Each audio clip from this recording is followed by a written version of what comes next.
السلام علیکم بچوں، آج کی ہماری سٹوری ہے وہ ہے عقل مند مچھلی۔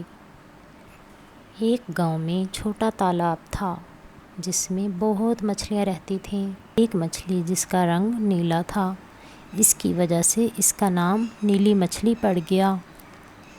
نیلی مچھلی بہت عقل مند تھی، وہ جو کوئی بھی کام کرتی بہت سوچ سمجھ کر کرتی تھی۔ ایک دن اس تالاب کے پاس 2 مچھیرے آئے۔ ایک مچھیرے نے کہا، اوہ ہو، دیکھو تو کتنی ساری مچھلیاں ہیں، کل ہم آئیں گے اور ان سب مچھلیوں کو پکڑ کر لے جائیں گے۔ یہ بات نیلی مچھلی نے سن لی اور وہ جا کر دوسری مچھلیوں کو بتانے لگی۔ اس نے دوسری مچھلیوں سے کہا کہ ہمیں جھیل کے ذریعے محفوظ جگہ پر چلے جانا چاہیے۔ دوسری مچھلیاں نیلی مچھلی پر ہنسنے لگیں اور کہنے لگیں، تمہیں جانا ہے تو جاؤ، ہم سب یہیں رہیں گی۔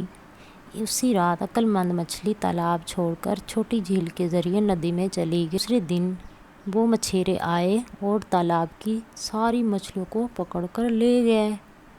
عقل مند مچھلی کی بات نہ سن کر مچھلیوں کو بہت پچھتاوا ہوا۔ اس لیے بچوں، ہمیشہ عقل سے کام لو۔